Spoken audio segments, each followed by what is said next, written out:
ഞാൻ ഹോങ്കോങ്ങിൽ ജീവിച്ചിരുന്ന കാലത്ത് ചൈനയുടെ ഷ്യാമൻ എന്ന് പറഞ്ഞ ചൈനയുടെ സൗത്തിലുള്ള ഒരു കോസ്റ്റൽ സിറ്റി വിസിറ്റ് ചെയ്യാൻ എനിക്ക് അവസരമുണ്ടായി. എൻ്റെ യൂണിവേഴ്സിറ്റിയിൽ നിന്നും ഷ്യാമൻ യൂണിവേഴ്സിറ്റിയിലേക്ക് ഞങ്ങൾ സ്റ്റുഡൻസിൻ്റെ ഒരു ഗ്രൂപ്പായിട്ട് വെക്കേഷൻ്റെ സമയത്ത് അവരുടെ യൂണിവേഴ്സിറ്റിയിൽ ചെന്ന് 2 ആഴ്ച താമസിക്കാൻ സാധിച്ചു. അതിലൂടെ ചൈനയെ പരിചയപ്പെടുക എന്നതായിരുന്നു ഉദ്ദേശം. അപ്പോൾ അന്നും ചൈന ഇത് പഴയ ചൈനയാണ്, ഇന്നത്തെ ചൈനയല്ല. ഭൂരിഭാഗം ആൾക്കാരും ഒന്നുകിൽ ഗ്രേ ഡ്രസ്സ് അല്ലെങ്കിൽ ബ്ലാക്ക് ഡ്രസ്സ് അല്ലെങ്കിൽ ബ്രൗൺ ഡ്രസ്സ് ഇട്ടിരുന്ന സമയമായിരുന്നു. ഭൂരിഭാഗം ആൾക്കാർ സൈക്കിൾ ചവിട്ടിയിരുന്ന കാലമായിരുന്നു. ഇംഗ്ലീഷ് വളരെ കുറവ് ആൾക്കാർക്കേ അറിയുകയുണ്ടായിരുന്നുള്ളൂ. ഞങ്ങൾ അവിടുത്തെ ഒരു യൂണിവേഴ്സിറ്റിയുടെ ഹോസ്റ്റലിലാണ് ചെന്ന് താമസിച്ചത്. അതാണ് ഞാൻ ആദ്യമായി ചൈനയിൽ കാലുവയ്ക്കുകയും ഞാൻ സന്ദർശിക്കുന്ന ചൈനീസ് നഗരം. ഈ ഷ്യാമൻ്റെ തൊട്ടടുത്ത് അതിമനോഹരമായൊരു നഗരമുണ്ട്. അതിൻ്റെ പേര് ച്വാൻജൗ എന്നാണ്. QUANZHOU. അപ്പോൾ ഈ ച്വാൻജൗയുടെ പ്രത്യേകത എന്ന് പറയുന്നത് കൊച്ചിയെപ്പോലെ ച്വാൻജൗ ഒരു ഏൻഷ്യൻറ്റ് ട്രേഡിംഗ് പോർട്ടായിരുന്നു. അവിടെ ലോകമെമ്പാടും നിന്നുള്ള ആൾക്കാർ അവിടെ വന്ന് ജീവിച്ചിരുന്നു, അവരുമായി വാണിജ്യം നടത്തിയിരുന്നു. ചൈനയിലെ ഏറ്റവും പുരാതനമായ മോസ്ക് ആ നഗരത്തിലാണ്. അവിടെ അറബികളുമായി വാണിജ്യമുണ്ടായിരുന്നു. അതുപോലെ തന്നെ ചെട്ടിയാർമാരുടെ, തമിഴ്നാട്ടിൽ ചെട്ടിയാർ സമുദായത്തിൻ്റെ വലിയൊരു ഗ്രൂപ്പ് ആൾക്കാർ അവിടെ ജീവിച്ചിരുന്നു എന്നാണ് വിശ്വസിക്കുന്നത്. ഇന്ത്യയുമായി കടൽ വഴി ഈ ച്വാൻജോവിന് ഒരുപാട് ബന്ധങ്ങളുണ്ടായിരുന്നു, വാണിജ്യം നടക്കുന്നുണ്ടായിരുന്നു, ആൾക്കാർ വന്നു പോയിരുന്നു. സോ ഈ ഷ്യാമനിൽ നിന്നും ച്വാൻജോ വിസിറ്റ് ചെയ്യാനുള്ളൊരു അവസരം ഉണ്ടായി. ച്വാൻജോയിൽ ചെന്ന് അവിടുത്തെ മെയിൻ കാഴ്ചകളെല്ലാം കണ്ടപ്പോൾ ഞാൻ ഇന്ത്യയായിട്ടുള്ള ആ ബന്ധങ്ങളെക്കുറിച്ച് വല്ലാതെ സന്തോഷിച്ചു. എന്നാൽ ഞാൻ ഒട്ടും പ്രതീക്ഷിക്കാത്തത് അവിടുത്തെ ഏറ്റവും പ്രധാനപ്പെട്ട ബുദ്ധിസ്റ്റ് ടെമ്പിളിൽ ചെന്നപ്പോഴാണ്. അവിടുത്തെ ഏറ്റവും പ്രധാനപ്പെട്ട ബുദ്ധിസ്റ്റ് ടെമ്പിളിൽ ഇങ്ങനെ കറങ്ങി നടന്ന് ആ അമ്പലം കാണുകയും അതിൻ്റെ ആർക്കിടെക്ചർ ആസ്വദിക്കുകയും എല്ലാം ചെയ്തപ്പോൾ പെട്ടെന്ന് അവിടുത്തെ ഒരു തൂണിൽ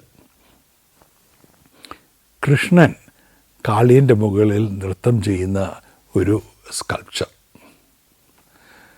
തൊട്ടപ്പുറത്തെ തൂണിൽ ഗണേശൻ്റെ ഒരു സ്കൾപ്ചർ, ഇങ്ങനെ തികച്ചും ഹിന്ദു മതത്തിൻ്റെ സ്കൾപ്ചേഴ്സ് ഒരു ബുദ്ധിസ്റ്റ് ടെമ്പിളിൽ ഉൾക്കൊണ്ടിരിക്കുന്നു.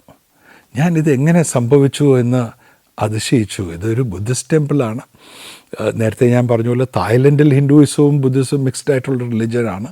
എന്നാൽ ചൈനയിലെ ബുദ്ധിസം എന്ന് പറയുന്നത് പ്യുവർ ബുദ്ധിസമാണ്. അപ്പോൾ അവിടെ അങ്ങനെ ഹിന്ദുയിസം ഇടകലർന്ന് വരാൻ കാരണമില്ല. അപ്പോൾ എന്നിട്ട് ഞാൻ അവിടെ അന്വേഷിച്ച് അവിടുത്തെ മ്യൂസിയത്തിൻ്റെ ഡയറക്ടറെ പോയി കണ്ട് അദ്ദേഹത്തോട് ചോദിച്ചു ഇതെങ്ങനെ വന്നു എന്നുള്ളത്. അപ്പോൾ അദ്ദേഹം എനിക്ക് പറഞ്ഞ് മനസ്സിലാക്കി അവിടെ വലിയൊരു ഹിന്ദു ടെമ്പിൾ ഉണ്ടായിരുന്നു. ആ ഹിന്ദു ടെമ്പിൾ ഇടിഞ്ഞ് വീണ് അതിൻ്റെ റൂയിൻസ് ഉപയോഗിച്ചാണ് ഈ ബുദ്ധിസ്റ്റ് ടെമ്പിൾ നൂറ്റാണ്ടുകൾക്ക് മുമ്പ് നിർമ്മിച്ചത്. അപ്പോൾ അവർക്ക് ലഭിച്ച തൂണുകളെല്ലാം അവർ നാട്ടിയപ്പോൾ അതിൻ്റെ ഭാഗമായിട്ട് ഹിന്ദു സ്കൾപ്ചേഴ്സ് കൂടി അതിൻ്റെ ഭാഗമായി, ഹിന്ദു ഐക്കൺസ് കൂടി അതിൻ്റെ ഭാഗമായി എന്നുള്ളതാണ്. മാത്രമല്ല ആ ഏരിയയിൽ നിന്നും തമിഴ് ഭാഷയിലുള്ള ഒരുപാട് ലിഖിതങ്ങളും അവർ കണ്ടുപിടിച്ചിട്ടുണ്ടെന്ന് അദ്ദേഹം എന്നെ അറിയിക്കുകയുണ്ടായി. ഈ ഷ്യാമനും ച്വാൻജോവും കഴിഞ്ഞ് തിരിച്ച് ഹോങ്കോങ്ങിൽ വന്ന ശേഷം ഞാൻ എൻ്റെ ഔദ്യോഗിക പോസ്റ്റിങ്ങിന് ബീജിങ്ങിലേക്ക് പോയി. സാധാരണ ചൈനീസ് പഠിക്കുന്ന ഏതൊരു യുവ നയതന്ത്ര പ്രതിനിധിയും ഏറ്റവും കൂടുതൽ ഉറ്റുനോക്കുന്നത് ബെയ്ജിങ്ങിൽ ചെന്ന് ചൈനയുടെ തലസ്ഥാനമായ ബെയ്ജിങ്ങിൽ പ്രവർത്തിക്കുക, എംബസിയുടെ ഭാഗമാകുക, ചൈനീസ് ഗവൺമെൻറ്റുമായി ഔദ്യോഗികമായി കാര്യങ്ങൾ ചെയ്യുക, അതുപോലെ തന്നെ അവിടുത്തെ ജനങ്ങളുമായും ഇൻട്രാക്ട് ചെയ്യാനും ഇടപെടാനും എല്ലാം ഉള്ളൊരു ഓപ്പർച്യൂണിറ്റി കണ്ടെത്തുക എന്നുള്ളതാണ്. അങ്ങനെ ചൈനയിൽ ചെന്നപ്പോൾ എൻ്റെ പ്രധാന ഉത്തരവാദിത്വം ഇൻഫർമേഷൻ, കൾച്ചർ, എഡ്യൂക്കേഷൻ എങ്ങനെ ഉള്ള 3 പ്രധാന സബ്ജക്ട്സ് ആയിരുന്നു. ആ സമയത്ത് ഓർക്കേണ്ട ഒരു കാര്യം, 1988 ഞാൻ ഹോങ്കോങ്ങിലുണ്ടായിരുന്ന സമയമാണ് രാജീവ് ഗാന്ധി ചൈന സന്ദർശിക്കുകയും രാജീവ് ഗാന്ധിയും ചൈനയുടെ നേതാവായ ദെങ് സിയാപിങ്ങും തമ്മിലുള്ള ചർച്ചകളിലൂടെ ഇന്ത്യയും ചൈനയും തമ്മിലുള്ള ആ ഒരു അകൽച്ച തീർക്കേണ്ട സമയമായിട്ടുണ്ട്. നമ്മൾ നമ്മുടെ ബോർഡർ ക്വസ്റ്റ്യൻ ചർച്ച ചെയ്യുന്നതിനോടൊപ്പം ബാക്കി എല്ലാ രംഗങ്ങളിലും നമുക്ക് ബന്ധം വളർത്തണം. നമ്മുടെ ഇന്ത്യ ചൈന ബന്ധങ്ങളിൽ ഉണ്ടായിരുന്ന ഒരു കോൾഡ് വാർ അവസാനിപ്പിച്ച ഒരു ഘട്ടമായിരുന്നു 1988. അപ്പോൾ ആ രാജീവ് ഗാന്ധി വിസിറ്റ് കഴിഞ്ഞ് ഇന്ത്യ ചൈന ബന്ധങ്ങൾ മാറുന്ന സമയത്താണ് 1990 ഞാൻ ബീജിങ്ങിലെത്തുന്നത്. എനിക്ക് സംസ്കാരവും വിദ്യാഭ്യാസത്തിൻ്റെയും ചുമതല നൽകുന്നത്. എനിക്ക് ആദ്യം കിട്ടിയൊരു ദൗത്യമെന്ന് പറയുന്നത് ഇന്ത്യയിലെ വിശ്വഭാരതി ശാന്തിനികേതനിൽ ടാഗോർ സ്ഥാപിച്ച വിശ്വഭാരതി യൂണിവേഴ്സിറ്റി ചൈനയിലെ ഒരു പ്രൊഫസർ വു ഷിയാവോലിങ്ങിന് ദേശികോത്തമ എന്ന് പറഞ്ഞ് അവരുടെ PhD ഈക്വലൻ്റായ ഒരു ഡിഗ്രി നൽകാൻ ആഗ്രഹിക്കുന്നു. ഈ വിവരം അദ്ദേഹത്തെ അറിയിക്കണം, അദ്ദേഹത്തിൻ്റെ സമ്മതം നേടിയെടുക്കണം. എന്നിട്ട് അദ്ദേഹത്തിന് ഇന്ത്യയിലേക്ക് യാത്ര ചെയ്യാൻ സൗകര്യമുണ്ടോ, അല്ലെങ്കിൽ അവരത് എംബസിയിലൊരു ചടങ്ങ് നടത്തി അദ്ദേഹത്തിന് അത് സമ്മാനിക്കണം എന്ന വിവരം എംബസിക്ക് അറിയിക്കുകയും എംബസിയിൽ നിന്നും എന്നെ ഉത്തരവാദിത്തപ്പെടുത്തി ഈ പ്രൊഫസർ വു ഷിയാവോലിങ്ങിനെ കാണാനായിട്ടും അദ്ദേഹവുമായി സംസാരിക്കാൻ. അപ്പോൾ ഞാൻ അങ്ങനെ ആദ്യമായി ചൈനയിൽ കണ്ട ഒരു വളരെ രസകരമായ വ്യക്തിയായിരുന്നു പ്രൊഫസർ വു ഷിയാവോലിങ്. അദ്ദേഹത്തിൻ്റെ ഭാര്യയുടെ പേര് ഷിച്ചൻ ആയിരുന്നു. വു ഷിയാവോലിങ്ങിൻ്റെ സ്പെഷ്യാലിറ്റി എന്ന് പറയുന്നത് ഫിലോസഫി ആയിരുന്നു.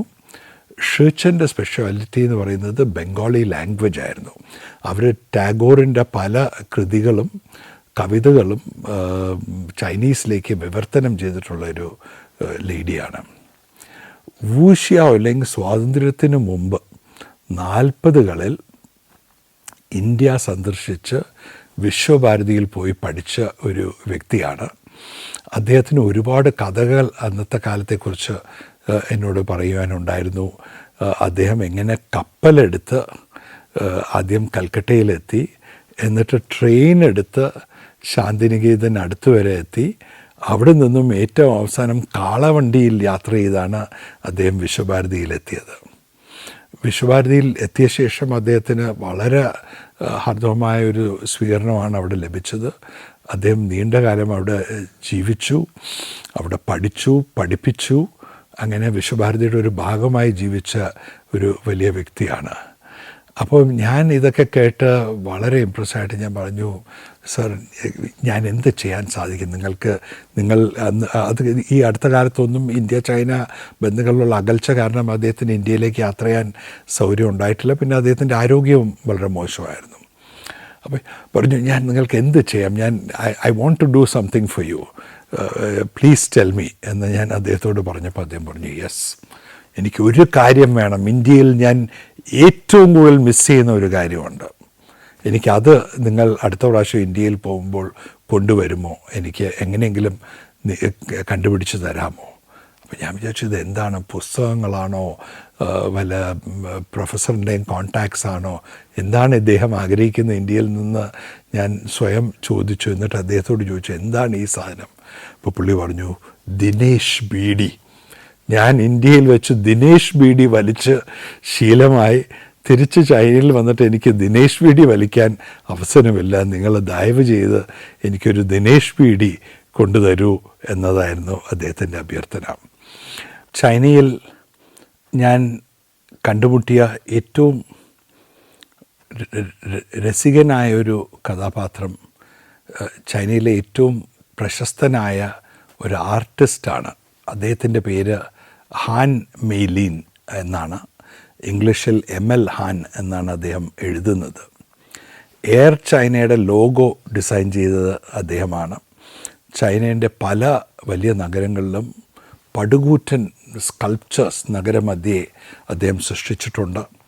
ഇന്ന് ബീജിങ്ങിന് പുറത്ത് അദ്ദേഹത്തിൻ്റെ ക്രിയേഷൻസിനായിട്ടൊരു ഡെഡിക്കേറ്റഡ് മ്യൂസിയമുണ്ട്.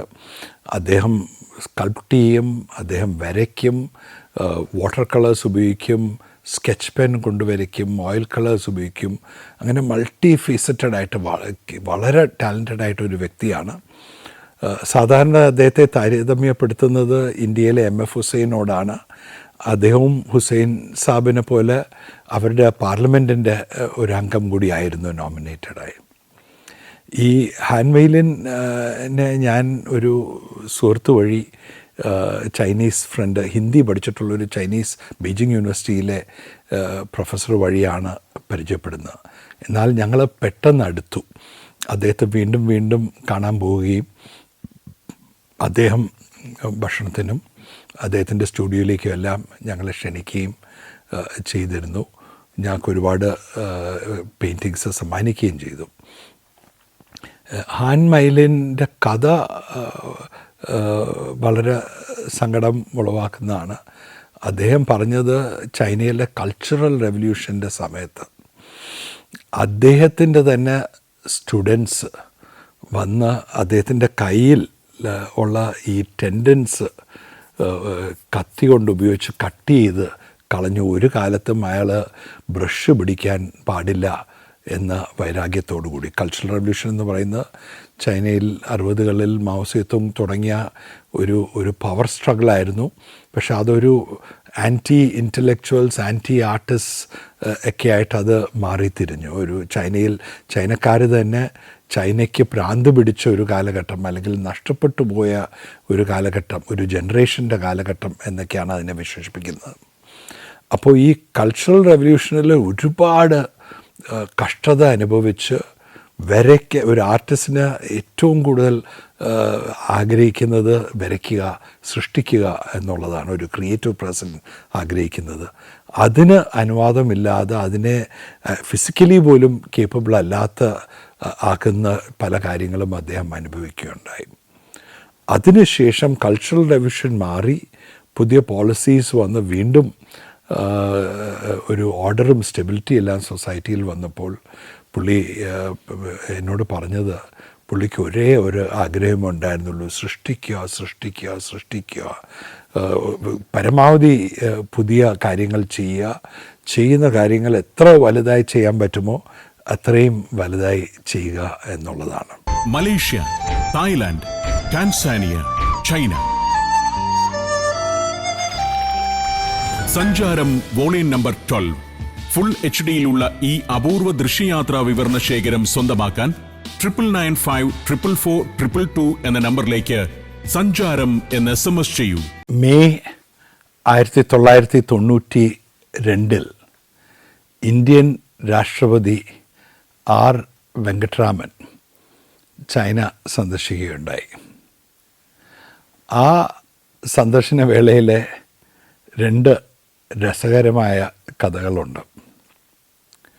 ഒന്ന്, സാധാരണ പ്രസിഡൻ്റ് ഒരു വിദേശ രാജ്യത്ത് വരുമ്പോൾ പ്രസിഡൻ്റ് ഓണറിൽ ഇന്ത്യൻ അംബാസിഡർ വലിയൊരു റിസപ്ഷൻ സംഘടിപ്പിക്കുകയും ആ നഗരത്തിലെ പ്രധാനപ്പെട്ട, അല്ലെങ്കിൽ ആ രാജ്യത്തിലെ പ്രധാനപ്പെട്ട ഇന്ത്യക്കാരെയും അവിടുത്തെ ഇന്ത്യയുമായി ബന്ധമുള്ള ഫോറിനേഴ്സിനെയും എല്ലാം ക്ഷണിക്കാറുണ്ട്.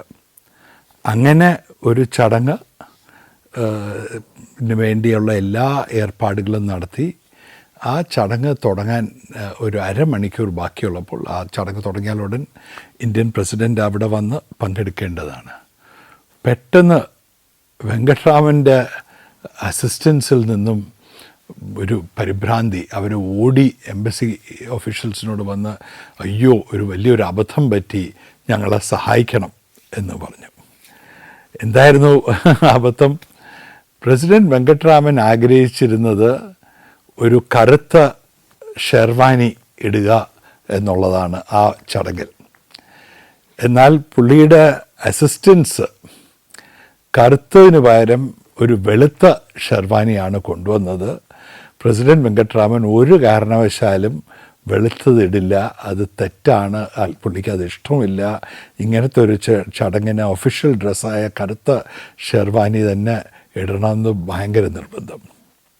അപ്പോൾ ഞങ്ങളുടെ ഈ എംബസി നയതന്ത്ര ജീവിതത്തിൽ പലപ്പോഴും ഇമ്പോസിബിൾ ഡിമാൻഡ്സ് പ്രത്യേകിച്ചും ഇന്ത്യയിൽ നിന്നും വരുന്ന ആൾക്കാർ ഞങ്ങളുടെ മുൻപാകെ വെക്കാറുണ്ട്.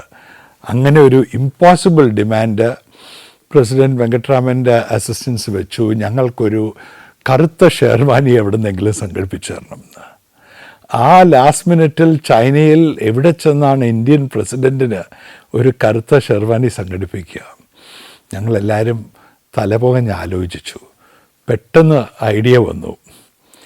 ഞങ്ങളുടെ അന്ന് എംബസിയിൽ നമ്പർ 2 ആയിരുന്ന ജയശങ്കർ എന്ന് പറഞ്ഞ ഉദ്യോഗസ്ഥൻ്റെ ഹൈറ്റും വലുപ്പവും എല്ലാം പ്രസിഡന്റ് വെങ്കട്ടരാമനോട് താരതമ്യപ്പെടുന്നതാണ്. അദ്ദേഹം ഒരു കറുത്ത ഷെർവാനിയാണ് ഇട്ടിരുന്നത്. അദ്ദേഹത്തെ കൊണ്ട് അദ്ദേഹത്തിൻ്റെ കറുത്ത ഷെർവാനി ഊരിപ്പിച്ച് അത് വീണ്ടും അയൺ ചെയ്ത് പ്രസിഡൻറ്റിന് കടം കൊടുത്ത് പ്രസിഡൻ്റ് അന്ന് ആ റിസപ്ഷനിൽ കടം മേടിച്ച ഷെർവാനി ഇട്ടുകൊണ്ട് പങ്കെടുത്തു. പാവം ജയശങ്കർ ആകട്ടെ തിരിച്ച് ഇത് അവിടുത്തെ ഒഫീഷ്യൽ ഗസ്റ്റ് ഹൗസിൽ വെച്ച് നടന്ന സംഭവമാണ്. അദ്ദേഹം തിരിച്ച് അദ്ദേഹത്തിൻ്റെ വീട്ടിൽ പോയി വേറൊരു ഡ്രസ്സ് ഇട്ട് അവിടെ ആ പരിപാടിയിൽ പങ്കെടുക്കാനായി തിരിച്ചു വന്നു. ഇത് വളരെ അപൂർവം നടക്കുന്ന ഒരു സംഭവമാണ്. അതായത് ഒരു എംബസി ഓഫീസറിനെ സ്ട്രിപ്പ് ചെയ്ത് പുള്ളിയുടെ ഷെർവാനി എടുത്ത് പ്രസിഡന്റ് ഓഫ് ഇന്ത്യക്ക് കൊടുക്കുക ഒരു ഔദ്യോഗിക പരിപാടിക്ക് പങ്കെടുക്കാനായിട്ട് എന്ന്. ഇതേ വിസിറ്റും സംബന്ധമായ വേറൊരു രസകരമായ സംഭവം കൂടി നടന്നു. അതായത് ഈ പ്രസിഡന്റ് വെങ്കട്ടരാമൻ ബീജിങ്ങിൽ നിന്ന് ഷങ്ഹായിൽ ചെല്ലുകയും ഷങ്ഹായിൽ നിന്നാണ് അദ്ദേഹം തിരിച്ച് ഡൽഹിയിലേക്ക് മടങ്ങിയത്. സാധാരണ ഇന്ത്യൻ പ്രസിഡൻസ് വരുന്നത് പോലെ അദ്ദേഹം ഒരു സ്പെഷ്യൽ എയർക്രാഫ്റ്റിൽ, എയർ ഇന്ത്യയുടെ സ്പെഷ്യൽ എയർക്രാഫ്റ്റിൽ വലിയൊരു ഗ്രൂപ്പ് ഓഫ് ആൾക്കാരോടൊപ്പം, ഉദ്യോഗസ്ഥന്മാരുണ്ടായിരുന്നു, സെക്യൂരിറ്റിക്കാരുണ്ടായിരുന്നു, പത്രക്കാരുണ്ടായിരുന്നു, അങ്ങനെ വലിയൊരു ഗ്രൂപ്പ് ഓഫ് ആൾക്കാരോടൊപ്പമായിരുന്നു ആ ഔദ്യോഗിക സന്ദർശനം ചൈനയുടെ. ഷാങ്ഹായിൽ ഔദ്യോഗിക വിസിറ്റ് എല്ലാം കംപ്ലീറ്റ് ചെയ്ത് അവസാനമായി അദ്ദേഹത്തിൻ്റെ ഫ്ലൈറ്റ് ടേക്ക് ഓഫ് ചെയ്യാൻ സമയമായി. ഏറ്റവും അവസാന നടപടികൾ എയർ ഇന്ത്യക്കാർ ചെയ്തുകൊണ്ടിരുന്നപ്പോൾ അവർ എയർക്രാഫ്റ്റ് തയ്യാറാക്കുന്നതിൻ്റെ ഭാഗമായിട്ട് എയർക്രാഫ്റ്റ് പോയി ഷങ്ഹായിൽ ഒരു ഡിച്ചിൽ വീണു. എയർക്രാഫ്റ്റിൻ്റെ ടയർ ഒരു കുഴിക്കകത്ത് പോയി. ആ എയർക്രാഫ്റ്റിന് അപ്പോൾ അവിടുന്ന് പൊക്കിയെടുക്കാൻ വഴിയില്ല. പൊക്കിയെടുത്താൽ ടയറെങ്ങാനും പൊളിഞ്ഞു പോകുമോ അറിയില്ല. പിന്നെ പ്രസിഡൻ്റ് ഓഫ് ഇന്ത്യയാണ്, വളരെയധികം സെക്യൂരിറ്റിയും പ്രോട്ടോക്കോളും എല്ലാം ഉള്ളതാണ്. ആ മാനദണ്ഡങ്ങൾ അനുസരിച്ച് പുതിയൊരു എയർക്രാഫ്റ്റ് ഇന്ത്യയിൽ നിന്നും വന്നാലേ അദ്ദേഹത്തിന് യാത്ര ചെയ്യാൻ പറ്റുള്ളൂ. ഈ ഡാമേജ്ഡ് ആയ എയർക്രാഫ്റ്റിൽ യാത്ര ചെയ്യാൻ പറ്റില്ല എന്ന് സെക്യൂരിറ്റിയും ഈ എയർക്രാഫ്റ്റിൻ്റെ ഉത്തരവാദിത്തമുള്ള ഓഫീസേഴ്സ് എല്ലാം പറഞ്ഞു. അപ്പോൾ പെട്ടെന്ന് ഓൾറെഡി ഫ്ലൈറ്റിൽ കയറിയിരുന്ന ആൾക്കാർ എല്ലാവരും ഫ്ലൈറ്റിൽ നിന്ന് തിരിച്ചു വന്ന് അവർക്കൊക്കെ എല്ലാം വലിയ സന്തോഷമായിരുന്നു. ചൈന അന്നും ഇന്നും ഒരു ഷോപ്പിങ്ങിൻ്റെ വലിയ ഡെസ്റ്റിനേഷനായിരുന്നു. അപ്പോൾ വെറുതെ ഒരു ദിവസം എക്സ്ട്രാ ഹോളിഡേ കിട്ടി നമുക്ക് കുറച്ചുകൂടെ ഷോപ്പിംഗ് പോവാം, കുറച്ചുകൂടെ സൈറ്റ് ചെയ്യാം ഷാങ്ഹായിൽ എന്ന് പറഞ്ഞ് ഡെലിഗേഷൻ്റെ ഭാഗം ഉണ്ടായിരുന്ന എല്ലാവരും വളരെയധികം സന്തോഷിച്ചു.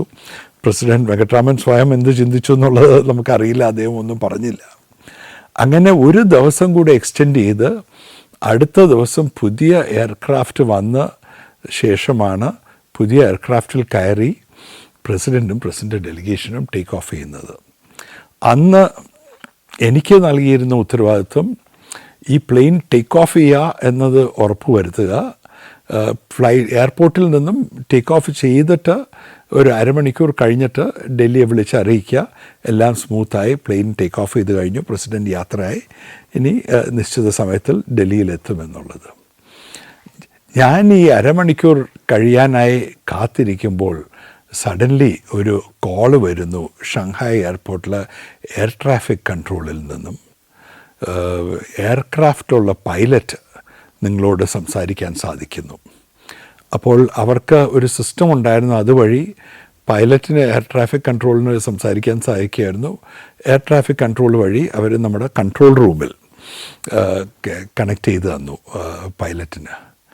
അപ്പോൾ ആ പ്രസിഡൻ്റ് യാത്ര ചെയ്യുന്ന പൈലറ്റ് പറയുകയാണ്, എയർക്രാഫ്റ്റിലൊരു സെക്യൂരിറ്റി ഉദ്യോഗസ്ഥൻ ചൈനയിൽ അദ്ദേഹത്തിൻ്റെ തോക്കും ആ തോക്കിൽ ഇടേണ്ട 6 റൗണ്ട് ബുള്ളറ്റും മറന്നുപോയി വെച്ചിട്ട് പോയിരിക്കുന്നു. അയാളിപ്പോൾ പ്ലെയിനിലാണ്. പക്ഷേ ബീജിങ്ങിൽ താമസിച്ച ഹോട്ടലിൽ എവിടെയോ ഒരു തോക്കും, അയാൾ താമസിച്ചിരുന്ന റൂമിൽ തോക്കും 6 ബുള്ളറ്റും ഉണ്ട് എന്നുള്ളത്. അപ്പോൾ ഞങ്ങളെല്ലാം അന്തം വിട്ടു. ഇങ്ങനെ ഒരു കാര്യം ഒരിക്കലും കേട്ടിട്ടില്ല. അത് എങ്ങനെ കൈകാര്യം ചെയ്യണമെന്നും അറിയില്ല. എന്തായാലും ഇങ്ങനെ ഒരു റിപ്പോർട്ട് ലഭിച്ച സ്ഥിതിക്ക് ആദ്യമായി ചെയ്യുക എന്ന് പറയുന്നത് പുള്ളി താമസിച്ച റൂമിൽ പോയി നോക്കുക എന്നുള്ളതാണ്. അപ്പോൾ ഞാൻ ഉടനെ നമ്മുടെ ഡെലിഗേഷൻ താമസിച്ച റൂംസിലേക്ക് പോയി. അപ്പോഴത്തേക്കും ചൈനീസ് ഹോട്ടൽ സ്റ്റാഫ് വന്ന് ഓരോ റൂമും ക്ലീൻ ചെയ്ത് തുടങ്ങിയിരുന്നു. അപ്പോൾ ഇയാളുടെ റൂം നമ്പർ എത്രയാണെന്ന് കിട്ടി. നേരെ ആ റൂമിലേക്ക് പോയി. റൂമിലേക്ക് ചെന്നപ്പോൾ ഒരു ചൈനീസ് സ്റ്റാഫ് അവിടെ ആ റൂം ക്ലീൻ ചെയ്തുകൊണ്ടിരിക്കുകയാണ്. അപ്പോൾ ഞാൻ അവിടെ എല്ലാം നോക്കിയിട്ട് ഒന്നും കാണാനില്ല. എവിടെയാണ് ഒരു തോക്കൊക്കെ വെച്ചാൽ പെട്ടെന്ന് കാണാണ്ടല്ലേ, റിവോൾവർ ആയിരുന്നു. അപ്പോൾ സഡനായിട്ട് കട്ടിൽ തലാണി അങ്ങനെ തന്നെ ഇരിക്കുന്നത് കണ്ടു. അപ്പോൾ ഞാൻ നേരെ പോയി ആ തലാണി ലിഫ്റ്റ് ചെയ്തു. ആ ചൈനീസ് സ്റ്റാഫ് എൻ്റെ അടുത്തുണ്ടായിരുന്നു. അതിൻ്റെ അടിയിൽ തോക്കും 6 ബുള്ളറ്റും ഇരിക്കുന്നു. ഇത് കണ്ട് പാവം ആ ചൈനീസ് സ്ത്രീ അയ്യോ എന്ന് പറഞ്ഞ് നിലവിളിക്കാൻ റൂമിൽ നിന്ന് ഉടനെ ഓടി പുറത്തേക്ക് പോയി. എൻ്റെ ഉത്തരവാദിത്വം പിന്നീട് ആ തോക്കെടുക്കുക, ആ 6 ബുള്ളറ്റ് എടുക്കുക, എന്നിട്ട് ഇത് നേരെ കൊണ്ടുവന്ന് നമ്മുടെ കൺട്രോൾ റൂമിൽ ആദ്യം വയ്ക്കുക. എന്നിട്ട് അതിന് എന്ത് ചെയ്യും എന്ന് തീരുമാനിക്കുക അതിനെക്കുറിച്ച്. അതായത് ഒരു എംബസിയും ഒരു നയതന്ത്ര പ്രതിനിധിയും ഒന്നും തോക്കും ബുള്ളറ്റ്സും കൈകാര്യം ചെയ്യേണ്ട ആൾക്കാരല്ല. മാത്രമല്ല ഞങ്ങൾ ഷങ്ഹായിലാണ്. ഇത് തിരിച്ചെത്തേണ്ടത് ഇന്ത്യയിലാണ്. ഇന്ത്യയിലേക്ക് എങ്ങനെ എത്തിക്കും എന്നുള്ളത് വലിയൊരു ചോദ്യമായിരുന്നു. പിന്നെ ചൈനീസ് അധികൃതരെ അറിയിക്കണോ അറിയിക്കാതിരിക്കണോ? അവരെല്ലാവരും ഞങ്ങളോടൊപ്പം ഉണ്ട്. അവരുടെ പ്രോട്ടോക്കോൾ ഡിപ്പാർട്ട്മെൻറ്റ് ഞങ്ങളോടൊപ്പം ഈ വിസിറ്റിന് വേണ്ടി ഒരുമിച്ച് വർക്ക് ചെയ്തതാണ്. അവരും ഞങ്ങളോടൊപ്പം അന്ന് ഉച്ചയ്ക്ക് തന്നെ ഫ്ലൈറ്റിൽ തിരിച്ച് ബീജിങ്ങിൽ പോകാനായിട്ട് കാത്തു നിൽക്കുകയായിരുന്നു. എന്തായാലും അപ്പോഴത്തേക്കും അംബാസഡറും അവിടെ എത്തി. അംബാസഡറുമായിട്ട് ചർച്ച ചെയ്തിട്ട് ഞങ്ങൾ തീരുമാനിച്ചു, ആദ്യം ചൈനീസ് പ്രോട്ടോക്കോളിനെ ഇത് അറിയിക്കാം, ഇത് നമുക്ക് ഒളിച്ചു വയ്ക്കാൻ പറ്റുന്ന ഒരു കാര്യമല്ല. അപ്പോൾ അവരോട് പറഞ്ഞു, ഇങ്ങനെ ഒരു അബദ്ധം സംഭവിച്ചിട്ടുണ്ട്, ഒരു സെക്യൂരിറ്റി പേഴ്സണൽ തോക്കും ബുള്ളറ്റ്സും വെച്ച് മറന്നുപോയിരിക്കുകയാണ്. അപ്പോൾ ഇത് ഞങ്ങൾ എന്ത് ചെയ്യും, എങ്ങനെ ഇന്ത്യയിലേക്ക് തിരിച്ചെത്താൻ പറ്റും എന്നുള്ളത്. അപ്പോൾ ചൈനീസ് പ്രോട്ടോക്കോളുകാർ പറഞ്ഞു, ഇത് നമ്മൾ ഒഫീഷ്യലാക്കിയാൽ നിങ്ങൾക്കും തലവേദനയാണ്, ഞങ്ങൾക്കും തലവേദനയാണ്. അതുകൊണ്ട് ഞങ്ങൾ സജസ്റ്റ് ചെയ്യുന്നത് മിണ്ടാണ്ട് അംബാസഡറിൻ്റെ ബ്രീഫ് കേസിൽ ഇത് വെച്ച് ആദ്യം ബീജിങ്ങിലേക്ക് കൊണ്ടുപോവുക. സാധാരണ അംബാസഡേഴ്സ് സ്ഥാനമുള്ള ആൾക്കാർക്ക് സെക്യൂരിറ്റി ചെക്കില്ല, അവരുടെ ബ്രീഫ് കേസൊന്നും ചെക്ക് ചെയ്യാറില്ല, അവർക്ക് സെക്യൂരിറ്റി കൂടെ പോകേണ്ട ആവശ്യവുമില്ല. ഈ പ്രോട്ടോക്കോളുകാർ എന്തായാലും ഞങ്ങളുടെ കൂടെ ഉണ്ട് എയർപോർട്ടിൽ പോകുമ്പോൾ. അപ്പോൾ അവർ പറഞ്ഞു, അത് ഭയപ്പെടേണ്ട, ബീജിംഗ് വരെ എത്തുന്നത് വരെ ബുദ്ധിമുട്ടൊന്നും ഉണ്ടാകാതെ ഞങ്ങൾ നോക്കിക്കോളാം എന്ന് പറഞ്ഞു. അങ്ങനെ അംബാസഡറിൻ്റെ ബ്രീഫ് കേസിൽ ഒരു തോക്കും 6 ബുള്ളറ്റും കൊണ്ട് എല്ലാ സെക്യൂരിറ്റി റെഗുലേഷൻസും വയലേറ്റ് ചെയ്തുകൊണ്ട് സെക്യൂരിറ്റിയിലൂടെ കടന്ന് ചൈനീസ് സിവിലിയൻ എയർക്രാഫ്റ്റിലിരുന്ന് ഷങ്ഹായിൽ നിന്നും ബീജിങ്ങിലെത്തി. ചൈനീസ് പ്രോട്ടോക്കോളുകാരോട് താങ്ക് യു പറഞ്ഞിട്ട് തിരിച്ച് എംബസിയിൽ ചെന്ന് എംബസിയിൽ നിന്നും ഒരു സ്പെഷ്യൽ ഡിപ്ലോമാറ്റിക് ബാഗിൽ ഉണ്ടാക്കി അതിൽ ഈ തോക്കും ബുള്ളറ്റ്സും വെച്ച് അത് ബീജിങ്ങിൽ നിന്നും ഡൽഹിയിലേക്ക് അയക്കുകയുണ്ടായി. എന്നിട്ട് അത് ആ രാഷ്ട്രപതിയുടെ സെക്യൂരിറ്റി ഡൽഹി പോലീസാണ് കൈകാര്യം ചെയ്യുന്നത്. ആ ഡൽഹി പോലീസിൻ്റെ ഉദ്യോഗസ്ഥൻ, അയാൾക്ക് എന്ത് സംഭവിച്ചു എന്നറിയില്ല, പുള്ളിക്കെതിരെ എന്തെങ്കിലും ഡിസിപ്ലിനറി ആക്ഷൻ ഉണ്ടായിരുന്നോ അറിയില്ല. സാധാരണ ഒരു തോക്ക് അല്ലെങ്കിൽ ഒരു ബുള്ളറ്റ് നഷ്ടപ്പെടുക എന്ന് പറഞ്ഞാൽ ഒരു വലിയൊരു തെറ്റാണ് ഒരു സെക്യൂരിറ്റി പേഴ്സണലിൻ്റെ ഭാഗത്തു നിന്നും. എന്തായിരുന്നാലും വല്ല വിധവും ആ തോക്കും ബുള്ളറ്റും ഡൽഹിയിൽ തിരിച്ചെത്തിക്കുവാൻ സാധിച്ചു. അപ്പോൾ ഞങ്ങളൊന്ന് വെറുതെ കാർ ഓടിച്ച് ആ പ്രദേശം കാണുക എന്നുള്ള ഉദ്ദേശത്തോടു കൂടി പോയതാണ്. എന്നാൽ അവിടെ കീവിൽ ചെന്നപ്പോൾ ഞങ്ങൾ കണ്ടത് വലിയൊരു പൊതുജന പ്രക്ഷോഭമാണ്. ഉടനെ യുക്രൈനെ ഇൻഡിപെൻഡൻറ്റ് കൺട്രി ആയിട്ട് ഡിക്ലെയർ ചെയ്യണം,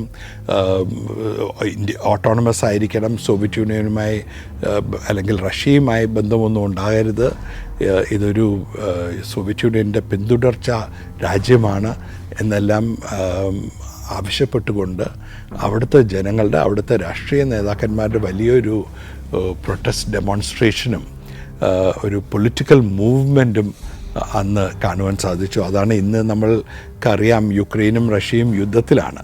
പക്ഷേ ഇതൊക്കെയാണ് യുക്രൈൻ വീണ്ടും ഒരു ഇൻഡിപെൻഡൻറ്റ് രാജ്യം ആകുന്നതിൻ്റെ തുടക്കം.